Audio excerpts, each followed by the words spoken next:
Can we switch gears right now to talk about what's happening in Congress? I want to ask you about the growing calls for Senator Bob Menendez to resign after being indicted with his wife on federal bribery and extortion charges.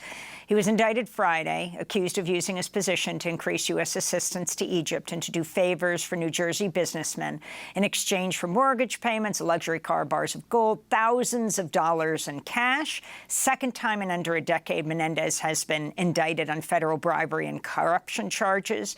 He's now, we're up to something like 30 fellow Democrats, including his fellow Democratic senator from New Jersey, Cory Booker, demanding that he resign. He made his first court appearance on Wednesday and pleaded not guilty. Your piece is breaking the Menendez cycle. Talk about what you mean.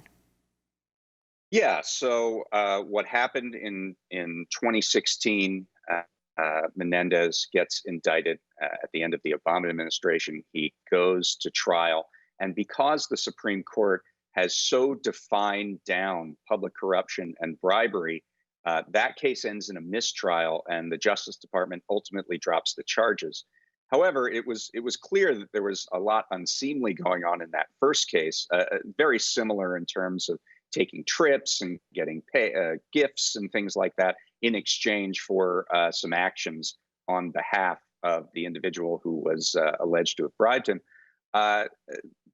Despite the fact that the Senate Ethics Committee wrote a report that admonished him, said he failed to disclose these gifts that violated the law, Democrats allowed Menendez to get back into that ranking position on the Foreign Relations Committee, where he was in a position to help with military aid, with arms sales to the Egyptian government. And literally right after he is restored to that seat, another set of scandals begins. This cycle returns itself as he starts engaging in these activities on behalf of that certainly help Egypt in exchange for all these additional gifts. What I meant by breaking the cycle is the fact that in New Jersey, where it's kind of a political machine, the machine bosses, most and now pretty much all of the leading Democratic politicians there have rejected Menendez. They've said he should resign. Andy Kim, who's a congressman right now, has already signed up to run against him in next June's Senate primary because Menendez is up for re-election. Also, and so this is an Larry attempt to break the cycle. Ham has said that he's going to run as well, the well-known New Jersey community activist, head of POP.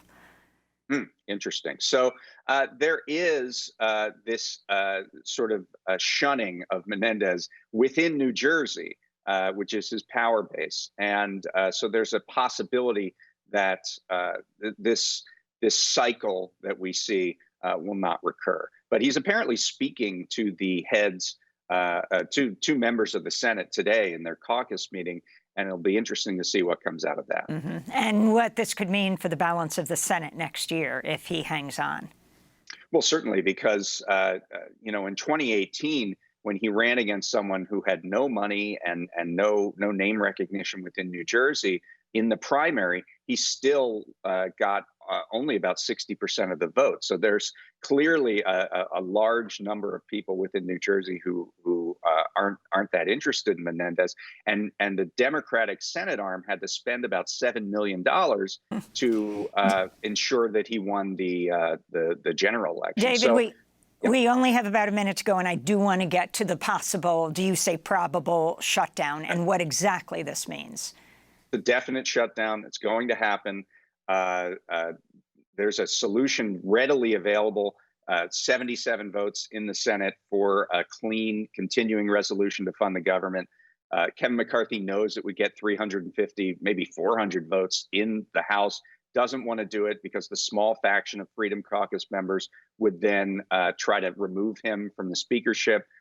It's a dysfunctional situation. And I think that McCarthy is looking for somebody else to solve it other than him, even though he's the leader in the House. It's a terrible situation. It's going to affect a lot of federal employees who aren't going to get paid and who are going to get furloughed.